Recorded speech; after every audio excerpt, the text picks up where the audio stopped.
શિક્ષણ જગતમાં એક શિક્ષક તરીકે મારા 13 વર્ષ પૂરા થયા છે અને 14મા વર્ષમાં પ્રવેશ કરી રહ્યો છું।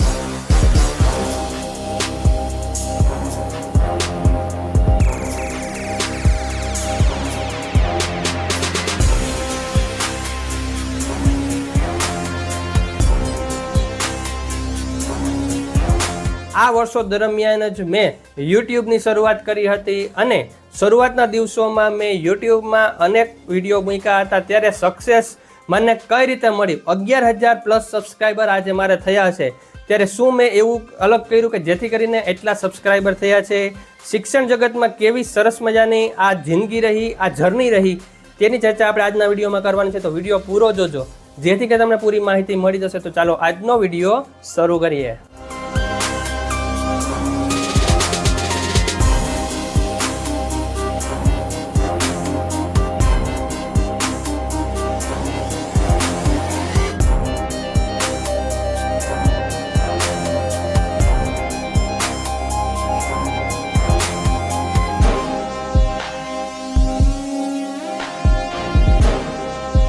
મિત્રો 2011માં જ્યારે પ્રથમ ટેટની પરીક્ષા પાસ કરેલા ઉમેદવારોને 5/9/2011ના રોજ એટલે કે શિક્ષક દિવસના રોજ જ્યારે તેમને અપોઇન્ટ કર્યા હતા એઝ એ શિક્ષક, ત્યારે હું પણ તેમાં અપોઇન્ટ થયો હતો અને અત્યારે તે 2024માં 13 વર્ષ પૂરા થયા છે અને 14મા વર્ષમાં પ્રવેશ કરી રહ્યો છું। આ જર્ની ખૂબ જ સરસ રહી।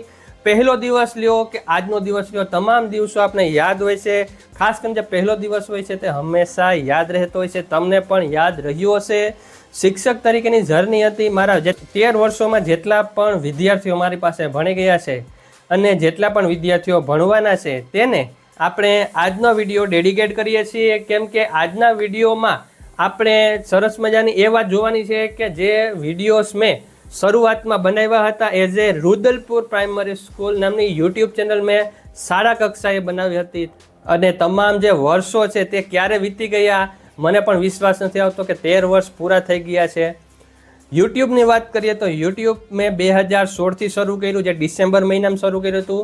ત્યારબાદ આમ ગણીએ તો 2017થી સાચું યુટ્યુબ ગણી શકાય। શરૂઆતમાં જે વિડીયોઝ મેં મૂક્યા હતા તે તમને અહીંયા મળી જશે, ઓલ્ડેસ્ટ વિડીયોમાં જશો તેમાં તમે જોઈ શકો છો કઈ રીતના વિડીયો બનાવતો। મિક્સમાં વિડીયો બનાવ્યા, જેમ કે ક્યાંય ટ્રાવેલમાં ગયો, ટ્રાવેલિંગ કર્યું તો ત્યાંનો વિડીયો બનાવી દીધો। તો આ રીતની જર્ની રહી હતી યુટ્યુબની, પરંતુ ધીમે ધીમે આ જે જર્ની છે મને એક નવું ધ્યેય મળ્યું કે મારે હવે શિક્ષણને લગતા જ વિડીયો બનાવવા છે। શરૂઆતમાં આપણે ખબર ન હોય કે કયા રીતના વિડીયો આપણે બનાવીએ તો આપણે આગળ વધી શકીએ છીએ યુટ્યુબમાં। શિક્ષણ જગતની સાથે હું જોડાયેલો છું ત્યારે મને એક આઈડિયા આવ્યો। મારો એક વિડીયો વધુ વાયરલ હતો કે જે મારા જે વાલા વિદ્યાર્થીઓ હતા ધોરણ 8ના, તેની મેં વિદાયનું ગીત બનાવ્યું હતું અને સાથે સાથે તમામ શૈક્ષણિક વર્ષો જે ધોરણ 6, 7, 8માં તે ભણ્યા હોય ત્યારે જે પ્રવૃત્તિઓ કરાવી હોય તે પણ વિડીયો સ્વરૂપે તેમાં એડ કરી હતી। તે વિડીયોને વધુ સક્સેસ મળી ત્યારે મને લાગ્યું કે કોઈએ કહ્યું હતું કે જે પણ વિડીયો તમારો વધુ વાયરલ થાય તે જ વિષય ઉપર તમારે આગળ વિડીયો બનાવવા જોઈએ। એટલે મેં પણ આ વાત માની હતી અને વિડીયોઝ બનાવતો ગયો શિક્ષણ લગતા। શરૂઆતમાં મને એટલા વ્યૂ નહોતા આવતા, પણ મેં મારી મહેનત ચાલુ રાખી, સતત કન્સિસ્ટન્સ રહ્યો અને તમામ વિડીયો હું બનાવતો રહ્યો। ભલે ઓછા વ્યૂ આવ્યા હોય પણ એમ માની લઈએ કે જ્યારે પણ આપણે વિડીયો એક તો વાયરલ થશે। ત્યારે શાળા પ્રવેશોત્સવ 2022નો જે પરિપત્રનો મેં વિડીયો બનાવ્યો હતો તે વાયરલ થઈ ગયો અને ત્યારબાદ પ્રવાસી શિક્ષક હતો તેનો એક વિડીયો મેં બનાવ્યો હતો તે પણ વાયરલ થઈ ગયો અને તેમાં ત્યારે મને લાગ્યું કે આ એક સરસ મજાનો નીશ છે જેમાં આપણે આગળ વધી શકીએ છીએ। નીશ એટલે કે એક ધ્યેય, એક ટોપિક, એના ઉપર જ વિડીયો બનાવવા જોઈએ। તો એના પર મેં વિડીયો બનાવતો રહ્યો અને આજે તમે જોઈ શકો છો કે 11,500 પ્લસ સબસ્ક્રાઈબર આ ચેનલ ઉપર છે। તો તે કઈ રીતે કર્યા? તો તેના માટે ખૂબ જ મહેનત લાગી છે મિત્રો। આ મહેનત છે તે અત્યારે સફળ થઈ એવું લાગી રહ્યું છે। હજી આપણે ઘણું આગળ વધવાનું છે, મહેનત કરવાની છે। તમારો સપોર્ટ પણ મને જોઈએ છીએ। 11,500 સબસ્ક્રાઈબરનો અને તમામ વ્યુઅર્સનો આભાર માનું છું કે તેઓએ મને એટલો સપોર્ટ કર્યો છે। અને તમામ વ્યુઅરનો હું અહીંયા આભાર માનવા માંગુ છું કે તેઓ સપોર્ટ કરી રહ્યા છે।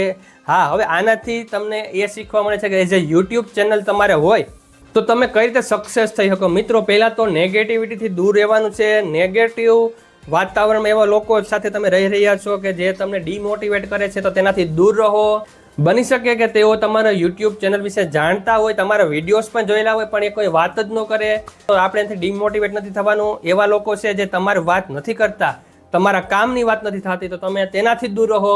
તેમાં જ તમારી ભલાઈ છે અને તમે તમારા કામ પ્રત્યે સજાગ રહો, કન્સિસ્ટન્ટ રહો, તમારું જે કામ છે તે કરતા રહો. એક દિવસ તમને સફળતા જરૂર મળશે. હું એ જ નિયમ ઉપર હાલું છું અને નેગેટિવિટીથી દૂર રહું છું. આપણે આપણું કામ કરવાનું છે.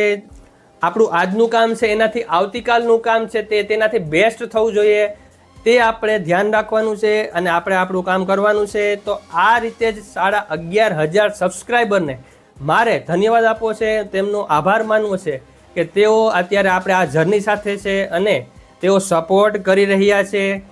ગમે છે વિડીયો તો લાઈક કરે છે, જે પણ મનમાં હોય તે પ્રશ્ન પૂછે છે, કમેન્ટ કરે છે, સપોર્ટ કરે છે. ગમે વિડીયો તો તે પોતાના આશીર્વચનો પણ આપે છે. તો તમામનું ખૂબ ખૂબ હજી ફરીથી આભાર માનું છું. સપોર્ટ કરી રહ્યા છે. આવો નવો સપોર્ટ મને કરતા રહેજો, એટલે આપણે સારા સારા વિડીયોઝ બનાવતા રહીશું, તમને હું આપતો રહીશ.